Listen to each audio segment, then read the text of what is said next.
Hey guys, Bart from TST Industries here.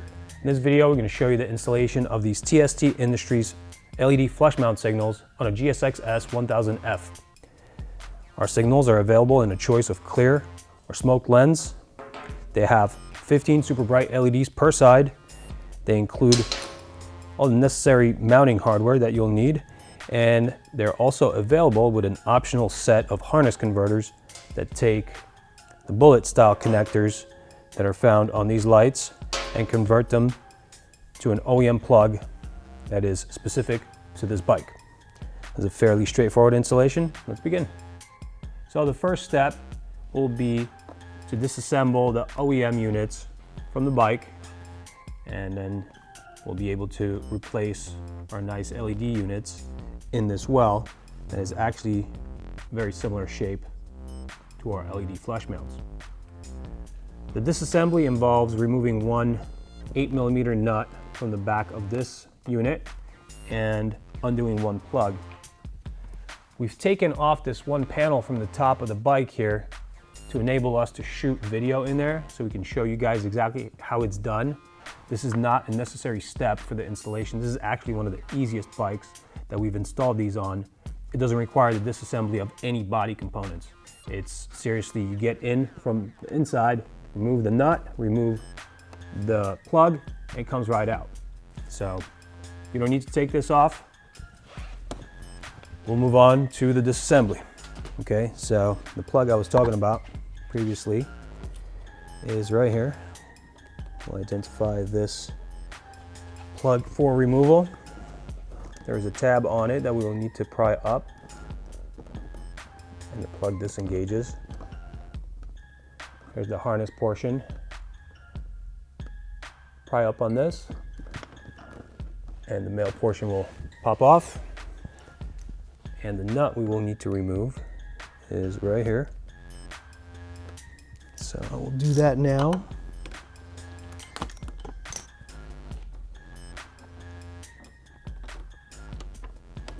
There's a spacer that we'll need to remove from the wire and the plug.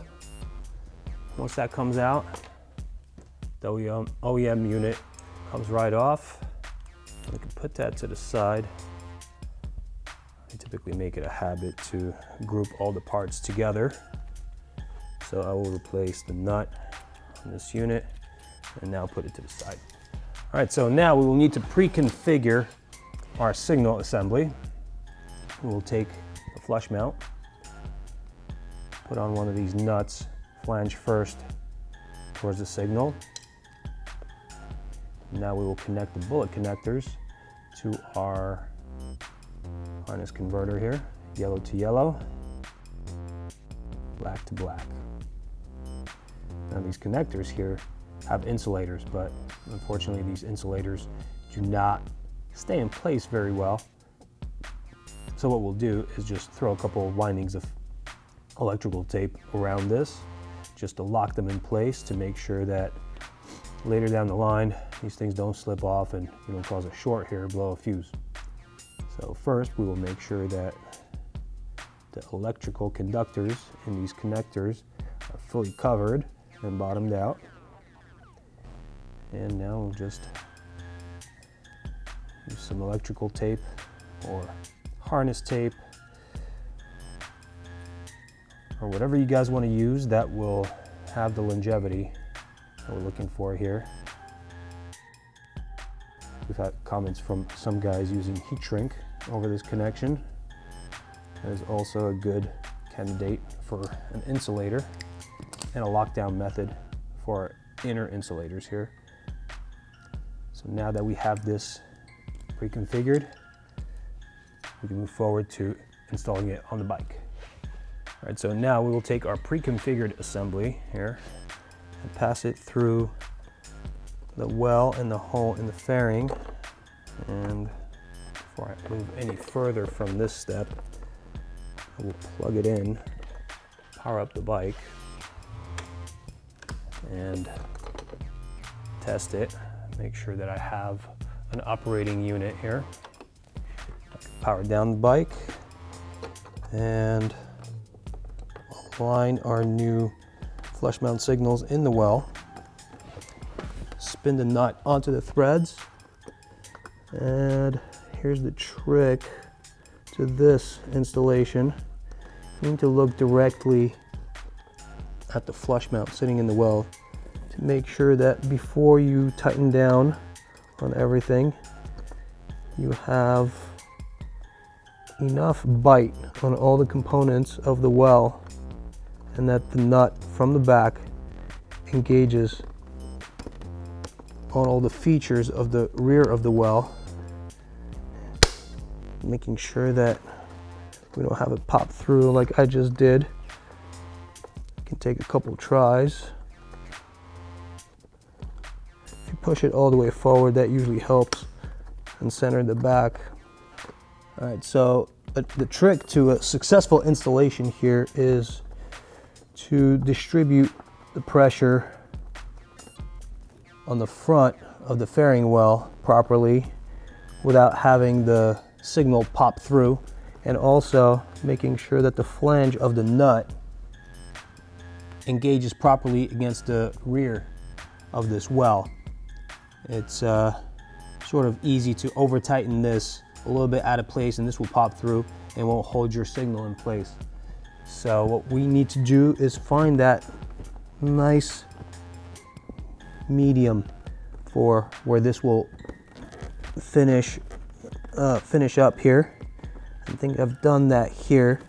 It's basically all the way to the rear, and then tighten down enough so that I get enough pressure on it so that vibration won't take it out, but not over tightened so as to deflect the flange and give it the ability to pop through.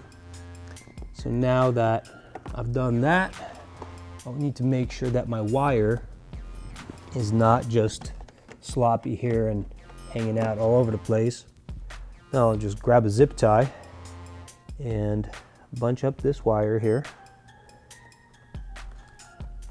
and just tie it off to another wire from the harness, and this will make sure that wire is not dangling underneath the bodywork.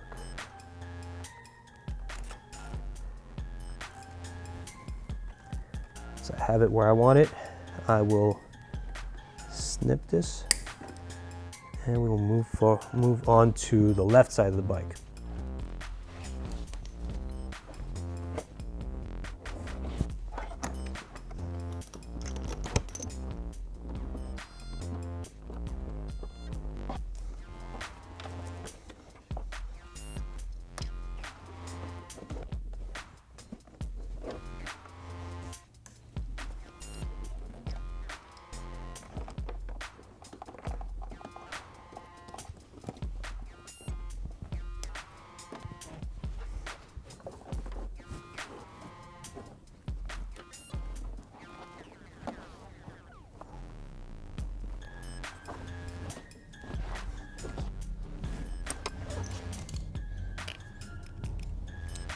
All right, so now that both sides are installed, I'm gonna test the system one more time. My left is flashing, my right is flashing. Now, one thing I wanna note here is that after the changeover from the stock incandescent light bulb type signals to the LED type, we will be drawing much less current from the signaling system, and that will cause the OEM flasher relay to think that there's a bulb out and cause the system to flash faster like you see here. To correct this, you will need an LED flasher relay, which we do offer. You can find it on our site, and you can also look for a link to the video showing the installation of that part at the end of this video. For this installation, we are all done. This bike is ready to go. I hope you guys join us next time. See you later.